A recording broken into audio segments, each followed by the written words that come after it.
SIR process ముగియడానికి కేవలం ఇంకా 11 రోజులు మాత్రమే మిగిలి ఉంది. ఒకవేళ ఈ 11 రోజులలో మీరు అనుకున్న విధంగా ఫార్మ్ సబ్మిట్ చేయకపోతే ఏమవుతుంది? ఎన్యుమరేషన్ కాలమ్ బిఎల్ఓ వచ్చేసి ప్రతి ఇంటికి కూడా వస్తున్నారు. మీరు ఆ విషయాన్ని గమనిస్తూనే ఉంటారు. మీ ఇంటికి రాకపోయినా కూడా మీ వీధిలో ఎక్కడో ఒక చోట కూర్చొని ఈ ఎన్యుమరేషన్ ఫార్మ్ అనేది ఫిలప్ చేస్తూ ఉంటారు. జూన్ 15 నుండి జూలై 14 వరకు కూడా మనకు ఈ అవకాశం ఉంది. ఈ తేదీ లోపల మీరు ఎన్యుమరేషన్ ఫార్మ్ ఫిలప్ చేసి బిఎల్ఓకి ఇవ్వాల్సొస్తుంది.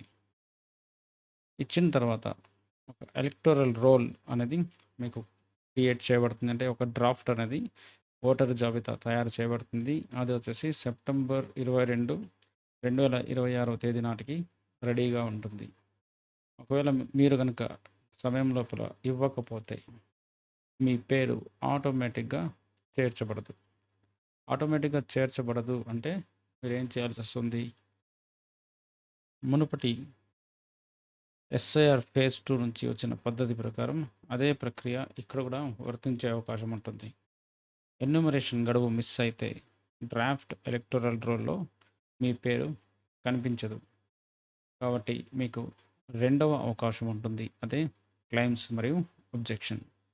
ఈ క్లెయిమ్స్ మరియు అబ్జెక్షన్ సాధారణంగా వచ్చేసి ఎన్యూమరేషన్ ముగిసిన తర్వాత సెప్టెంబర్ 22 తేదీ తుది రోల్‌కు ముందు ఈ విండో ఓపెన్ అవుతుంది.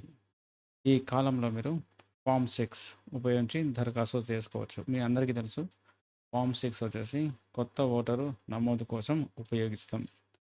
అవసరమైన డిక్లరేషన్‌తో ఫార్మ్ 6 నింపి మీ బిఎల్ఓకి సమర్పించమని లేదా ఈసీఐ నెట్ పోర్టల్‌లో లేదా మొబైల్ యాప్ ద్వారా ఆన్‌లైన్‌లో పూర్తి చేయమని ఎలక్షన్ కమిషన్ ఆఫ్ ఇండియా వాళ్ళు కోరడం జరిగింది.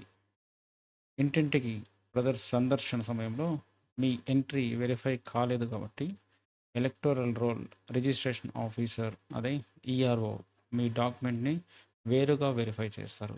ఇది సాధారణ ఇంటింటికి ప్రక్రియ కంటే ఎక్కువ సమయం పడుతుంది. అందుకని మీరు బిఎల్ఓ మీ ఇంటికి వచ్చినప్పుడు లేదా మీ చుట్టూ పరిసర ప్రాంతాల్లో ఎక్కడో ఒక చోట కూర్చొని ఈ ఫార్మ్స్ అన్నిటిని కలెక్షన్ చేస్తూ వెరిఫై చేస్తుంటారు. కాబట్టి ఈరోజే మీ ఫామ్‌ని ఇచ్చి వెరిఫై చేయించుకోండి. సరేనా? లేదంటే టైం అనేది ఎక్కువ పడతది అంతే. అంటే మీకు ఇంకొక అవకాశం అనేది ఉంటుంది.